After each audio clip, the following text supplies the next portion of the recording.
A Swiss Army knife is a knife with lots of tools and comes in a very small package. In addition to a good blade, it has a screwdriver, scissors, nail file, and can open a can of beer. The iPhone has lots of tools also and is like a Swiss Army knife. In addition to being a telephone, it has a voice recorder, camera,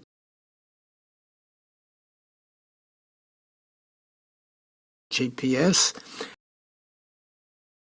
and it can link into the net.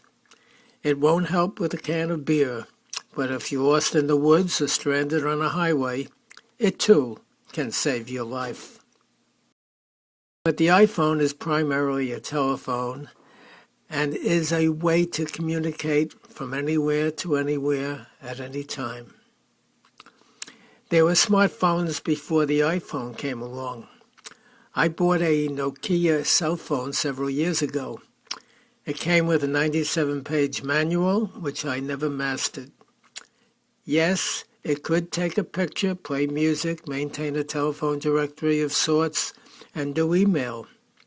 But it was awkward to negotiate, counterintuitive, and I just never bothered to do anything but enter a half-dozen phone numbers.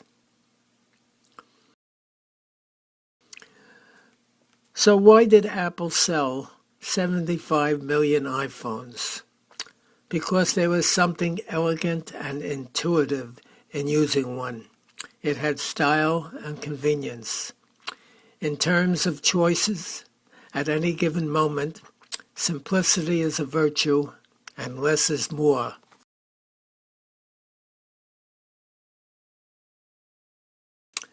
And what is true for the iPhone is equally true for the iPad. In fact, more so. The iPad is having a profound effect on the personal computer. And it's not just style. Our computer desktops are host to a free-for-all with 1 million enterprising companies muscling their way into our screens to hawk a product.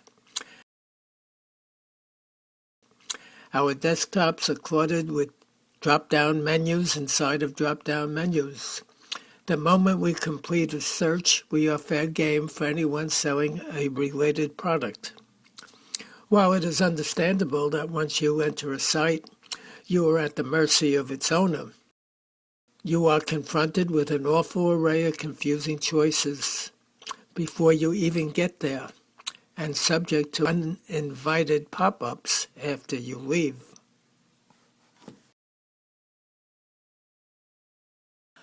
I recently recorded my experience in accessing a site. I began by clicking on Internet Explorer, hoping to enter the link, but I found 6 blank areas waiting for my entry. Didn't know which one to use. Didn't even know what the labels meant. NCH? Never heard of them. How did they get into the act? Fascinated that there were so many goodies waiting for me, I started to explore a few drop-down menus just to see what the choices were without making any commitment. It took about 40 seconds for me to become trapped, not knowing where I was or how to get out. Here is an iPad 2 demo downloaded from YouTube.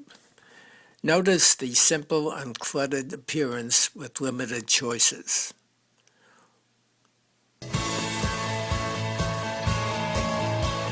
It's hard to see how something so simple, so thin and so light could possibly be so capable. The iPhone was a revolution, and we learned so much from it and developed so many amazing technologies and all the applications, the multi-touch user interface. It was truly an incredible breakthrough product. We wanted to take all of that and apply that to a whole new class of product. The iPad is the best web surfing experience, the best email experience, the best photo and movie watching experience. It's going to change the way we do the things we do every day. The face of the product is pretty much defined by a single piece of multi-touch glass, and that's it. There's no pointing device. There isn't even a single orientation. There's no up, there's no down. There's no right or wrong way of holding it. I don't have to change myself to fit the product. It fits me. We looked at the device and we decided, let's redesign it all. Let's redesign, reimagine, and rebuild every single app from the ground up, specifically for the iPad. And with this large a display, you get apps that aren't just a little bit better than their smaller counterparts. You get apps that are an order of magnitude more powerful. The iPad is the best way to browse the web, for the same reasons that it just feels right to hold a book or a magazine or a newspaper in your hands as you read them. It just feels right to hold the internet in your hands as you surf it. And with a screen this large, you can just see more of the web as you're surfing it. And take the New York Times. You can see all the top stories. They're all just right there. If you see something, you just reach out and tap it. It's completely natural. You don't even think about it. You just do. The iPad is a world-class email client that's incredibly fun, but very productive. You can go through huge quantities of email really quickly, and it's fun because you're doing it all with your hands. When you want to compose a new message, the keyboard automatically slides up from the bottom. And this keyboard is practically the same size as a laptop's keyboard. If you want to focus on a single message, just rotate to portrait, and everything else gets out of the way so you can concentrate on the content you care about. iPad is absolutely the best way to view and share your photos. You see every one of your albums there as just a stack of photos. And you can just pinch open to peek in a stack, or just pinch it open and look at all your photos. If you want to share with a friend, you can just flip over the iPad, and the iPad automatically flips the photo to the correct orientation. This is an unbelievable device for watching video. The user interface we built for this is just fun. When you see something, you touch it with your finger and it starts playing. There's no delay. The quality of this video is amazing. You can double tap, fill the whole screen. We also built an incredible Maps application on here. It's really fast. And we created a calendar application like nothing you've ever seen on a computer before. Another app we're really excited about is called iBooks.